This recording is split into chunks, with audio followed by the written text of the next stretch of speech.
do you have me turned on? I hear something, I must be turned on. Okay. Maybe it's just the energy in here that's turning me on. I don't know. I like it. You know what? It's already been worth the drive. And I don't live in Dallas. We live in Fairview. Nobody's heard of it, but if you're going north from Dallas, you know Plano, and you know Allen, and you know McKinney, but right between Allen and McKinney, there's this little town called Fairview. That's where we're from. Anyway, you made it worth the drive, and I'm already happy that I'm here. You know, when you stop and think about it, one of the most common greetings there is, hey, what's up? And equally common is your response, not much. But what if, instead of saying not much, you made a conscious decision to be up to something in your life? And if you did, where would that prompt come from? Well, for me, there were two prompts in my life that reminded me that it was important, essential to be up to something. The first came when I was 16 years old. Now, at 16, I had been taking tap dance lessons for approximately 12 years with my identical twin sister. And my father, who had a 9th grade education, was determined that his daughters would get an education and make something of themselves. And so it wasn't surprising at the age of 16, he asked me, so what do you think you're going to do with your life? And without skipping a beat, I told him I was pretty certain I was going to be a tap dancer on Broadway. Now, any reasonable father might have used this as an opportunity to give a very sobering lecture on what the probability was of succeeding as a little girl from Waco, Texas. How are you going to succeed in New York City? You'll be waiting tables the rest of his life. You'll be mugged. But he didn't say any of that. What this little man with his 9th grade education said to me was, if you want to be a tap dancer in Broadway, you'll be the best one they ever had. Now, I came to my own conclusions 2 or 3 years later that maybe that was not my destiny. But what I didn't realize until later was that he planted in me that seed that I could do anything, because let's face it, I've done a lot of stuff and none of it would come close to seeking Broadway. But anyway, he planted that seed. The second opportunity I had was as a brand new college graduate from Baylor University who had drifted to Washington, D.C. for a summer job, and I was working for a U.S. senator from Texas and happened to choose to stay in D.C. for, 28 years. Anyway, in August of 1963, that U.S. senator closed the office and told us that we needed to go to the mall and listen to what this man had to say. And so there again, at the age of 22, I heard Martin Luther King tell me it was okay to dream. And even a little girl from Waco, Texas knew. I had no idea what I was in the presence of, but I knew it was something big. And so those seeds got planted, that it was okay to be up to something. In fact, I had a responsibility to be up to something. Well, there's a group of people in Dallas, Texas, who found out what happens when you decide to be up to something. Now, the group started in 2002 when 3 of us who were casual acquaintances were wanting to shift the direction of our careers, and we came together to do some creative brainstorming. Now, I'm not sure what happened, but there was something magical about the depth of the support that we received. And so I said, you know what, I know somebody else that would benefit from this kind of sharing. And so we would ask somebody else, and we would ask somebody else. And one of those 3 people, I had just, I'd had a corporate career. I had started a couple of consulting practices. I had published my first book, but now the tap dancer in me wanted to do something else. Another one of those three was a young man who had been the editor of an alternative newspaper in Dallas for a number of years, and he had just gotten his firewalk certification instructorship from Tony Robbins. And so he was trying to, and he was also intrigued by leadership development. So his choices were, do I want to be a firewalk instructor, or do I want to create a leadership development company? Now, that doesn't occur in the same thought for a lot of people, but it did for him. But we helped him brainstorm, and he said, the only criteria I have is that whatever I do, it has to make a difference. A third colleague was transitioning out of a corporate career and was trying to find the courage to be an entrepreneur. So we liked what happened when we came together to brainstorm, and within 2 or 3 years, this group was meeting regularly, and we were now up to about 10 people. Now, if you considered our group from the perspective of demographics, it would seem that we had little in common. We are black and white, we are gay and straight, we are male and female, we are older and younger, we are married, divorced, widowed, we are evangelical and New Thought.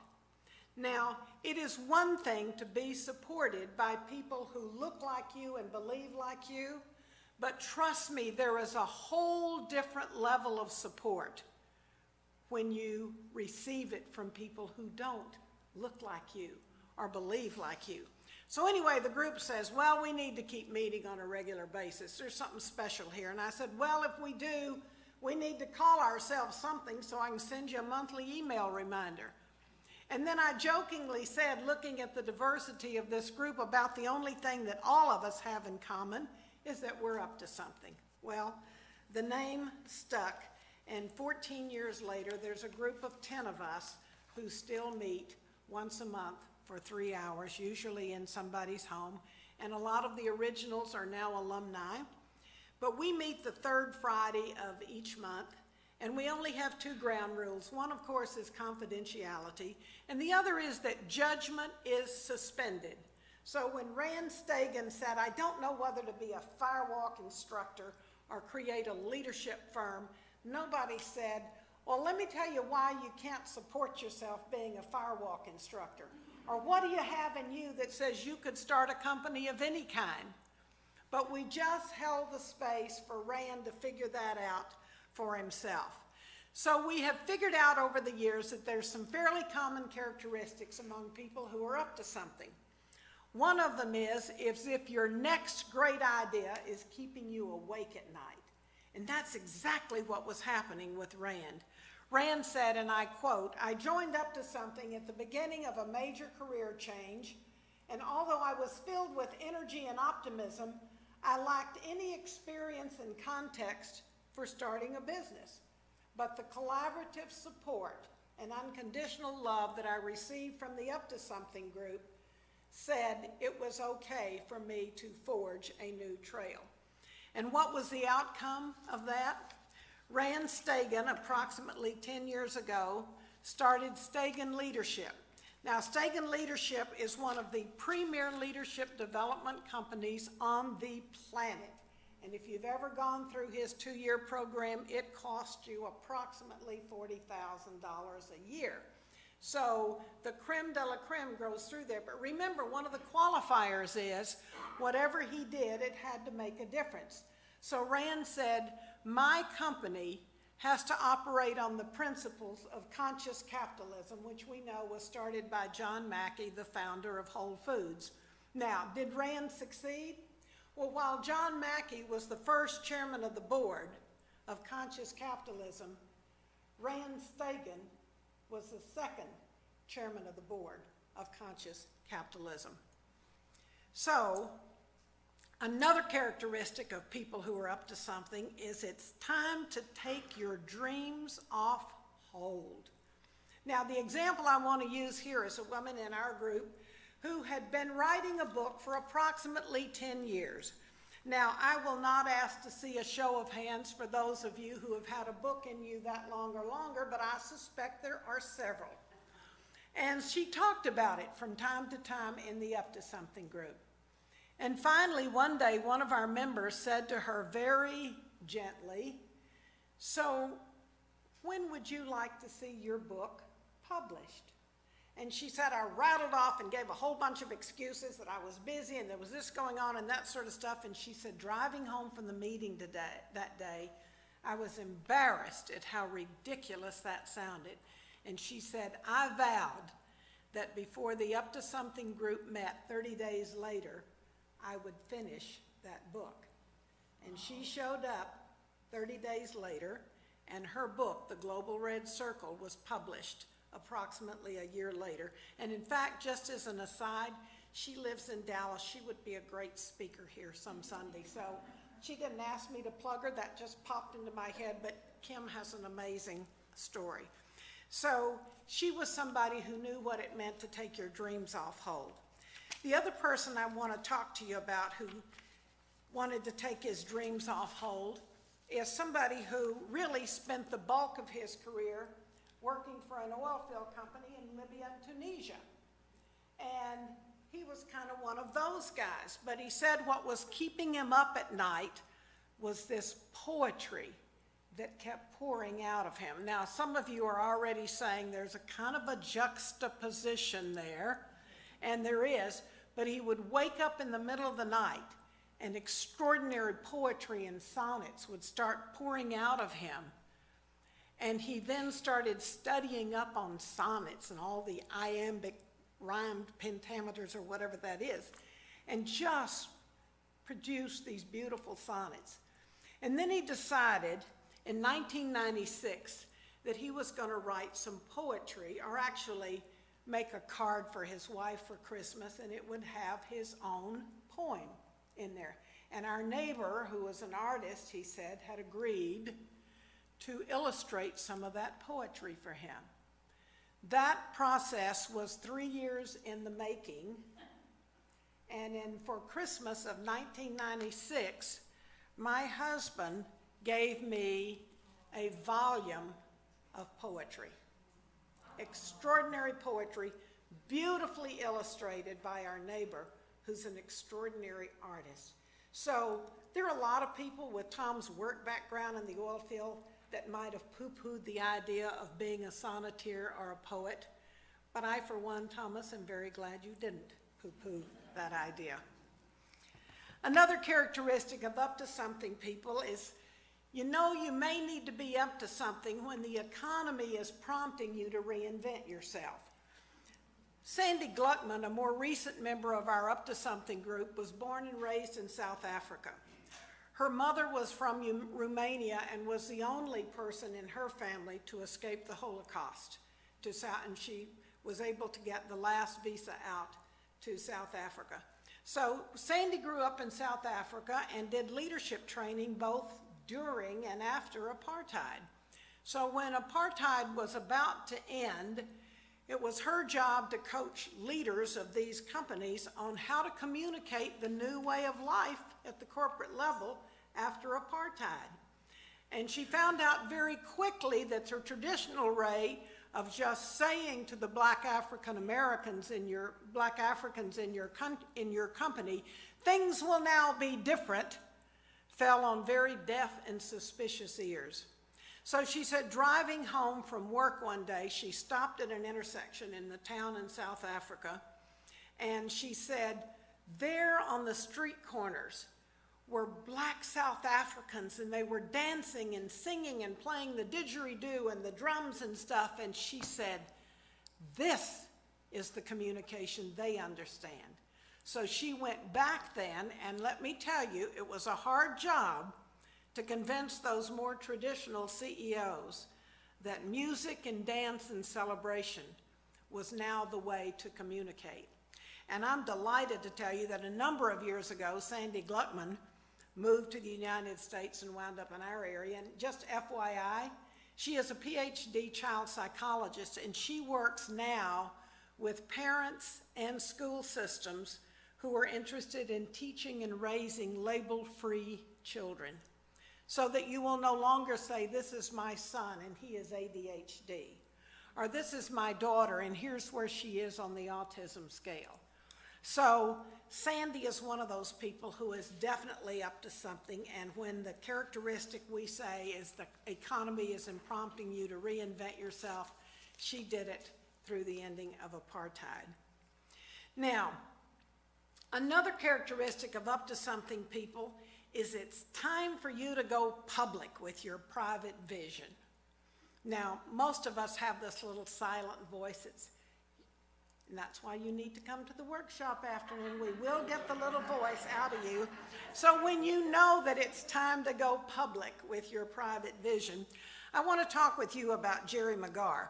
Now, Jerry McGarr worked with me when I had the Covey office in Dallas, Texas, and then SMU hired him away from us as their corporate internal organization development specialist, and he'd been there for a number of years. But he said, I know I need to be on my own. I have a powerful message that I need to get out on my own. And then he would say to the Up to Something group, but who am I to do this? What if nobody employs me? What if I give up the security and the safety of this wonderful, prestigious job I have at SMU? So we just held the space for a number of months for Jerry to figure out for himself that he was ready to do that, and he was, such that when he hung up his shingle as an entrepreneur, the clients lined up at the door, and the line has never diminished, and that was about 6 years ago. Now, here's something else I want you to know about Jerry McGarr. Jerry decided through the George and Laura Bush Foundation, which is based at SMU, they do leadership training for young people in third world and developing countries. And they asked Jerry if he would volunteer his time as a facilitator to help them develop and offer the programs in these other countries. And Jerry was happy to do that. And last year, he made his first trip to Burma, well, I guess it's now Myanmar. And Jerry said, any way you cut it, it takes 27 hours to get from here to Myanmar. But he said when he arrived, the first thing, without technology, so he said the first thing he did when he arrived was to take out his laptop and start communicating with his partner back in Dallas. And that night at the group meeting of all of the people who were going to participate in the leadership training, they said, oh, by the way, Myanmar has a number of restrictions you need to be aware of. And should you violate any of these, they will arrest you with no questions asked, no trial, and you will do 10 years of hard labor in their prison. And Jerry listened to the violations, and when one of them was gay, Jerry raised his hand and said, I need to let you know that I've been communicating on the internet with my husband for most of the afternoon. And so then they said, okay, Jerry, here's the thing. You may not leave your room by yourself. You cannot even go down the hall to the soda fountain or anything else. You must have someone with you. Now, how Jerry got through the next 3 days of facilitating, I don't know. He said 24/7, his mind waited for the doors at the back of the room to burst open and for the men with guns to come in and haul him off. And when it didn't happen during the training, he was convinced that it would happen at the airport so they could make a bigger deal of it. But then when he was able to get through security and board the plane, he figured the last hurrah was they would board the plane and haul him off in front of everyone, which they did not. And Jerry said when that plane took off and he landed back in DFW, he took a huge sigh of relief. Now, I would love to tell you that that was the end of the story, but those of you who already have a sense of who Jerry is will know that Jerry went back to Myanmar last month and did the training again. And I will also tell you as an aside that one of the young women who was being trained by the Bush leadership team was arrested for participating in a peaceful demonstration, and she is now serving 10 years hard labor. And what Jerry found out this year was just because he was her husband, they arrested her husband and put him in a separate prison. So when you asked for prayers this morning for Orlando, naturally I thought about the courage it takes for Jerry McGarr to be up to something in the way he chooses to be up to something. Okay, the last category that we talk about, you may be up to something if you're willing to turn a transition into a transformation. And oh my, do I have a couple of good stories here. One is Marcia Clark. Now Marcia, not the one that prosecuted OJ. My Marcia Clark, you may want to edit this out of the, my Marcia Clark said, had I been the one to prosecute OJ, I would have nailed his behind, or something to that effect.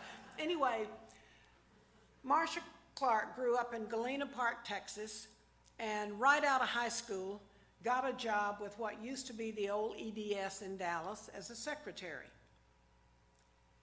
She retired, took early retirement 17 years later with her master's degree, which EDS had paid for, and she was the first woman invited to sit at the C-suite of EDS. Now, when Marcia took early retirement, she knew right away that retirement, she lived on a golf course, and she said that was not going to be her cup of tea.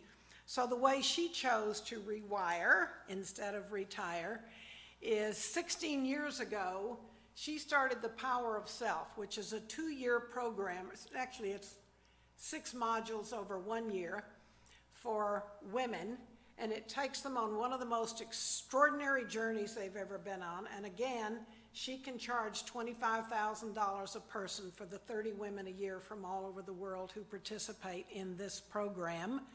And the program has become so successful that when she became a grandmother a couple of years ago, she has franchised her International Power of Self program. So for a little girl from Houston, Texas with her high school degree, she figured out that there was a whole lot she wanted to be up to. And the last person I want to just share with you this morning is Rita Bailey. Oh, and the other thing I want to tell you about Marcia, I was honored that Marcia was the co-author with me on the book we published for women in 2004. So Rita Bailey spent 25 years with Southwest Airlines. She was the one that helped create their infamous People University, and she took early retirement, if you call it early, after 25 years, and she has become one of the most successful consultants around the world there is. And in fact, she bought office space 2 years ago, and with the permission of the group, her office space is called Up to Something. So here's what I want to say in closing. Oh wait, you know what? You guys, most of you know who Ellen Davenport is, right? Okay. Ellen Davenport was also in our Up to Something group. And when Ellen made the decision that she wanted to leave her job as senior minister at Unity of Dallas to go and eventually publish not one but 2 books, and we now know she's the minister at Unity of Wimberley, it was the Up to Something group that Ellen first shared this desire. And it was the Up to Something group who held the space for Ellen to create an exit strategy that honored both those who would be left behind at Unity and honor her goals for herself. And we all know that the rest is history. And, you know, I've probably rewired more times than I would care to count. But anyway, I made a decision in 2012 to complete an 18-year career with Stephen Covey, in part because it was traveling on airplanes all the time, and that is a considerably overrated experience these days. But I knew that I wasn't done yet. In fact, I don't know that I'll ever get done. What is it? We don't want to die with any music left in us. So rather than say I was retired, I like that phrase of rewired. And I now spend some of my free time mentoring other people who want to rewire, who want to take their dreams off hold, who want to go public with their private vision, who want to get their good ideas in front of a larger audience. So let me ask you something. Is it essential that you be a part of a group like this in order to be an Up to Something person? Absolutely not. I suspect looking around this room, there would be very few in here who are not up to something, and for most of you, that's pretty good stuff. So here's my request in closing. Oh, and by the way, I just got this yesterday. A friend of mine who subscribes to these little daily messages, he's one of the founding members of our Up to Something group, and he emailed me yesterday the little message for the day that he got yesterday. Said, remember that even when you are down to nothing, God is up to something. We got God on our side. So here's my request in closing. The next time somebody greets you by saying, "What's up?" to paraphrase Stephen Covey, I invite you to answer not from your history, but from your imagination. Thank you so much. Thank you. Thank you very much.